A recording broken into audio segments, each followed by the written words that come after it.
अस्सलामुअलैकुम, खुश आमदीद एंड वेलकम टू एनिमेलिया 𝗏𝗃। मैं हूं आपका डॉक्टर फुरकान। मैं आज आपसे डिस्कस करूंगा पपी न्यूट्रिशन के बारे में। आपको डिटेल से बताऊंगा कि कौन कौन से न्यूट्रिएंट आपने किस एज पर देने हैं, कैसे आप अपने एनिमल की ग्रोथ को बेहतर बना सकते हैं अगर आप स्ट्रिक्टली इन न्यूट्रिएंट्स पर अमल करें। अगर आपको नहीं पता कि आपने अपने एनिमल को कौन कौन से न्यूट्रिएंट देने हैं, क्या क्या न्यूट्रिएंट्स होते हैं, किस तादाद में देने हैं, न्यूट्रिएंट्स का क्या फंक्शन होता है, 2 वीडियोस अवेलेबल है, चैनल से देख लीजिएगा। मैं नीचे लिंक भी दे देता हूं। मैं आपको डिटेल से पपी न्यूट्रिशन के बारे में बताता हूं। चलिए आइए शुरू करते हैं।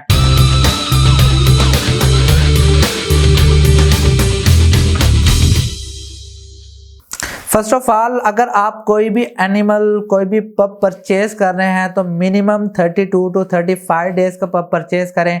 उसकी रीज़न यही है कि बेसिकली वो मदर फीड पे होते हैं, तो मदर फीड से बेसिकली पैसिव इम्यूनिटी ट्रांसफ़र होती है। पैसिव इम्यूनिटी लॉन्ग लास्टिंग होती है, आपके एनिमल को ऑल ओवर द लाइफ वो काम आती है ताकि आपका एनिमल कुछ डिजीज़ से बचा रहे। तो आपने इस चीज़ का ध्यान रखना है कि कभी भी कोई भी पेट परचेज करें तो मिनिमम वो 32 डेज का परचेज करें, और ये भी देख लें कि वो मदर फीड पे था या नहीं था।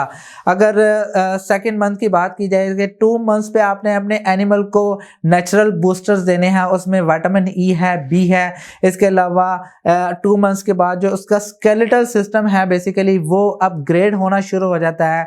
अपग्रेडेशन होगी तो कैल्शियम और फास्फोरस की इसको ज़्यादा ज़रूरत होती है, क्योंकि 2 मंथ्स के बाद आपके एनिमल की ग्रोथ बड़ी रैपिड हो रही होती है।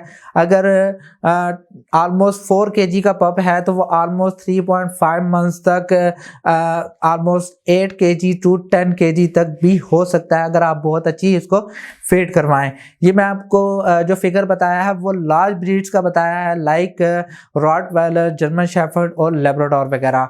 अगर 4 मंथ्स की बात की जाए तो 4 मंथ्स पे आपने अपने एनिमल को कैल्शियम स्टिक कर देनी है। कैल्शियम इसलिए कि उसकी बोन्स की ग्रोथ बहुत ज़्यादा तेज़ी से हो रही होती है, तो आपने एनिमल को कैल्शियम बहुत ज़्यादा बैलेंस प्रोवाइड करना है। अगर आप ज़्यादा प्रोवाइड करेंगे तो तब भी प्रॉब्लम हो सकता है, कम देंगे तो ऑब्वियस सी बात है कि उसकी जो बोन्स हैं वो वीक होंगी, तो उससे प्रॉब्लम हो सकता है हिप डिस्प्लेजिया वगैरह। लेकिन ज़्यादातर हिप डिस्प्लेजिया के प्रॉब्लम वैसे लार्जर डॉग्स में मिले हैं, लेकिन पॉसिबिलिटी होती है कि वो यंगर डॉग्स में भी हो जाए। अगर आप अपने एनिमल को नॉर्मली कैल्शियम प्रोवाइड करेंगे तो इस डिजीज़ के, इस कंडीशन के आने के चांसेस कम से कम होते हैं, और बोन्स भी स्ट्रॉन्ग होगी, आपका एनिमल भी हेल्दी रहेगा।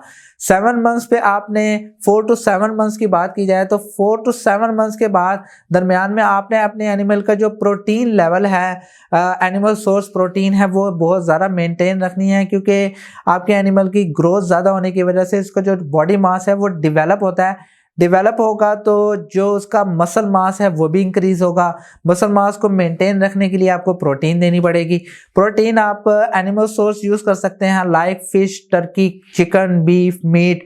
इसके अलावा मटन वगैरह आप यूज़ कर सकते हैं। अगर वेजिटेबल्स में बात की जाए तो जो पीस होता है यानी मटर होता है, आप वो भी दे सकते हैं, उसमें भी काफ़ी हद तक प्रोटीन होता है, या फिर एग भी प्रोवाइड कर सकते हैं। बैलेंस प्रोवाइड कीजिएगा, ऐसे प्रोटीन प्रोवाइड कीजिएगा जो कि आपके एनिमल के लिए एलर्जिक ना हो। अगर एलर्जिक होगी तो वो स्किन इश्यूज भी पैदा कर सकती है। आपने एनिमल को कांस्टेंट सप्लाई करनी है प्रोटीन की, क्योंकि प्रोटीन बॉडी में स्टोर नहीं होती। ऐसी प्रोटीन प्रोवाइड कीजिएगा जो इजीली डाइजेस्टेबल हो, हाई क्वालिटी प्रोटीन हो, और इजीली आपका एनिमल उसको डाइजेस्ट कर सके, उसको हजम कर सके। 7 मंथ्स to 10 मंथ्स की बात की जाए तो आपने अपने एनिमल को ग्लूकोजामाइन और कॉन्ड्राइटिन देना है। उसकी रीज़न ये है कि जो मसल मास इंक्रीज होता है आपके एनिमल का, वो प्रेशर डालता है बेसिकली जॉइंट्स पे। तो जॉइंट्स पे प्रेशर होगा तो चलने में डिफ़िकल्टी होगी। अगर आप अपने एनिमल के जो बैलेंस डाइट है वो प्रॉपर नहीं रखते, तो ये ध्यान रखें कि आपने कैल्शियम, प्रोटीन और फैट वगैरह आपने बड़े नॉर्मल और बैलेंस प्रोवाइड करना है, ताकि आपके एनिमल को कोई जॉइंट्स के प्रॉब्लम ना हो। बहुत सारी जो स्मॉल ब्रीड्स हैं वो 10 मंथ्स के बाद अडल्ट फॉर्म में आ जाती हैं, तो आपने इस चीज़ का भी ध्यान रखना है कि आपके पास किस टाइप की ब्रीड है, स्मॉल है, मीडियम है, लार्ज है या जायंट साइज़ है, तो उसके मुताबिक आप अपने एनिमल को मेंटेन रखें। अगर 10 मंथ्स टू 15 मंथ्स की बात की जाए, 10 टू 15 मंथ्स के दरमियान में आपने ये सारी की सारी चीज़ें बहुत ज़्यादा बैलेंस डाइट में देनी है।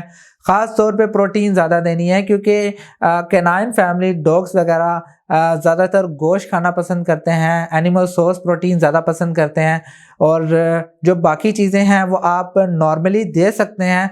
आपने वेट से कंसल्ट कर लें, या अगर आप होममेड फूड यूज़ कर रहे हैं तो वेट से ज़रूर कंसल्ट करें, या फिर अगर आप मार्केट से कोई अच्छे ब्रांड का फूड यूज़ कर रहे हैं तो आप उसको ईज़िली पैकेट से पढ़कर उसको ईज़िली डेली बेसिस पे फूड प्रोवाइड कर सकते हैं। अगर आपका एनिमल अडल्ट हो गया तो उसके बाद वही बात है, बैलेंस डाइट दें, लेकिन इस चीज़ का ज़रूर ध्यान रखिएगा कि आपके एनिमल को ओबेसिटी ना हो। ख़ास तौर पे लैब्राडोर वगैरह में ओबेसिटी हो जाती है, क्योंकि इनका मेटाबॉलिज्म इतना ज़्यादा तेज़ नहीं है, इतने ज़्यादा एक्टिव नहीं डॉग।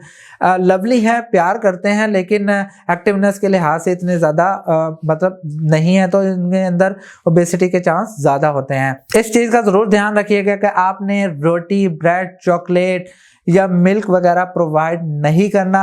अगर आप ये प्रोवाइड करते हैं तो डाइजेस्टिव इश्यूज आ सकते हैं। आई नो कि बहुत सारे लोग ये चीज़ें देते हैं और उनका एनिमल कुछ हद तक बेहतर रहता है, लेकिन अगर मेडिकली देखा जाए तो ये चीज़ें अप्रूव नहीं है, आप नहीं दे सकते। 35 टू 2 मंथ्स के दरमियान में आपने अपने एनिमल को बहुत ज़्यादा एहतियात से रखना है, क्योंकि एनिमल वीनिंग स्टेज पे होता है, यानी मदर मिल्क से सेमी सॉलिड या सॉलिड डाइट पे कन्वर्ट होता है। तो आपने उसको ग्रेजुअल चेंज करवाना है। वीनिंग बाकायदा एक प्रोसीजर है, वो एक आराम से ही होता है। तो इस दरमियान में आपने अपने एनिमल को ब्लेंड डाइट देनी है। ब्लेंड डाइट मीन्स के चिकन की यखनी बना के दे सकते हैं, राइस बॉयल करके दे सकते हैं। तो आपने ट्रांजिशन बहुत ज़्यादा स्लो करवानी है ताकि आपका एनिमल ईजिली डाइजेस्ट कर सके। आई होप कि आपको पपी न्यूट्रिशन की वीडियो पसंद आई होगी। अगर आपका कोई क्वेश्चन है तो आप मुझसे कमेंट में पूछ सकते हैं।